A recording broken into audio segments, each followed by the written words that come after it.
എന്തെല്ലാം സൈസ് കറാമത്തുകളാണ് ഇവര് സമുദായത്തിന് പ്രചരിപ്പിച്ചുകൊണ്ടിരിക്കുന്നത്.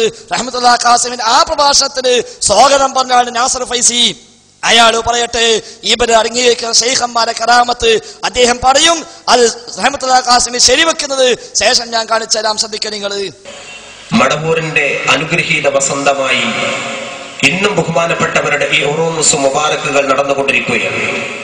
ചില ആളുകൾക്ക് അപശബ്ദങ്ങൾ ഉണ്ടാവും. ബഹുമാനപ്പെട്ട CM വലിയുല്ലാഹിയുടെ മഖാമിന്റെ ഉറൂസ് മാത്രമല്ല, കേരളത്തിൽ എവിടെയൊക്കെ മഖാമുകളുടെ ഉറൂസുകൾ നടക്കുന്നുണ്ടോ അപ്പോഴേക്കും ഇറങ്ങാൻ ചില വാറോലകൾ കടന്നു വരും. ബിദ്അത്താണ് ഉറൂസുകൾ എന്ന് പറഞ്ഞ് ആക്ഷേപിക്കും. ഞാൻ അതേ സംബന്ധിച്ചുകൊണ്ട് വിശദീകരിക്കുന്നില്ല. പക്ഷെ ഒരു കാര്യം, ബഹുമാനപ്പെട്ട അള്ളാഹുവിന്റെ ഔലിയാക്കന്മാരെ തിരിച്ചറിയാൻ ഒരു ഉൾക്കാഴ്ച, അകക്കണ്ണ് ഇവർക്കല്ല കൊടുത്തിട്ടില്ല എന്നതാണ് അവരുടെ ഈ ജഹാലത്തിന്റെ വർധനവ് അറിയിച്ചുകൊണ്ടിരിക്കുന്നത്. അതുകൊണ്ട് അവരെ നമുക്ക് തൽക്കാലം വിടാം. അള്ളാഹുവിന്റെ ആരിഫ്യങ്ങൾക്ക് അറിയാൻ സാധ്യമല്ല. ഔലിയാക്കന്മാരെ അറിയൂ.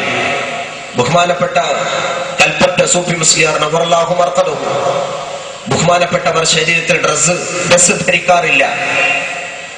കൽപ്പറ്റങ്ങാടിയിലൂടെ ഡ്രസ് ധരിക്കാതെ നടന്നു പോകുമ്പോൾ ജനങ്ങളുടെ മുമ്പിൽ പോലും അങ്ങനെ തന്നെ അദ്ദേഹം വിവസ്ത്രനായി നടക്കുമ്പോ ഒരു ദിവസം പറഞ്ഞു അത്രേ, ഒരു ടെക്സ്റ്റൈൽസ് ഉടമയുടെ തുണിഷാപ്പിൽ ചെന്നുകൊണ്ട് പറഞ്ഞു അത്രേ, ഒരു തുണിക്കഷ്ണം താ, ഞാൻ എന്റെ ഔറത്ത് മറക്കട്ടെ, ഒരു മനുഷ്യൻ വരുന്നുണ്ട് എന്ന്.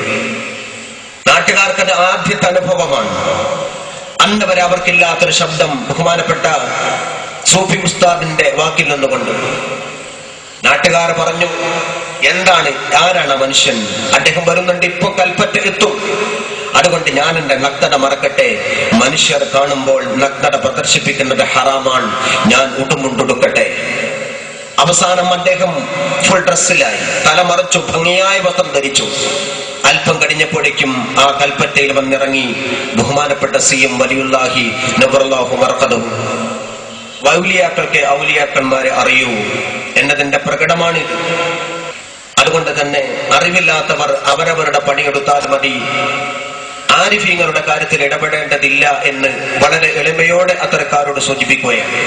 അപ്പൊ സൂഫി ഉസ്താദ് തുണിയെടുക്കലില്ല, ഒരിക്കൽ മുമ്പ് തുണിയെടുത്തു കാണുന്ന CM വരുന്നുണ്ട്. അപ്പൊ രണ്ടാളും കൂടി കഴിച്ചിടേണ്ട ആവശ്യമില്ല. രണ്ടാൾ കഴിച്ചിട്ട് വേണ്ട, അതുകൊണ്ട് ഞാൻ തുണിയെടുക്കുകയാണ്. എന്താ ന്യായം പറഞ്ഞത്? ഔലിയാക്കന്മാർക്കേ മനസ്സിലാവുള്ളൂ. ശരിയാണ്, സംശയമൊന്നുമില്ല. സംഗതി രണ്ട് ഭ്രാന്തന്മാരാണ്. ഒരുത്ത ഉടുക്കാതെ നടക്കുമ്പോ മറ്റോ പേരുണ്ട്. അപ്പൊ എന്തിനാ രണ്ടാളിങ്ങനെ ഭ്രാന്തന്മാരെങ്ങനെ ഓയ്ക്ക് ഇന്ന് ചെയ്യാന്നില്ല, അപ്പം എന്താ ടെക്സ്റ്റൈൽസിൽ പോയിട്ട് തുണിയുണ്ട്, ഞാൻ ഉടുക്കട്ടെ.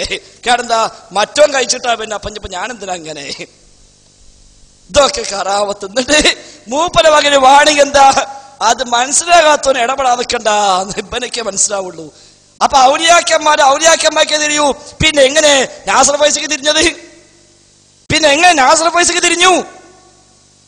അപ്പൊ ഈ രൂപത്തിൽ ഇപ്പൊ കോയപ്പാപ്പ നമുക്കറിയാം.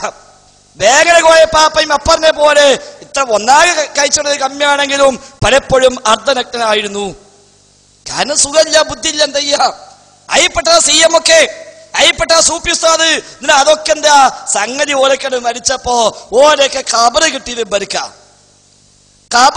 കിട്ടിയത്. അപ്പൊ അതൊക്കെ ഉസ്താദുമാരായും ചിത്രീകരിക്കാറ്.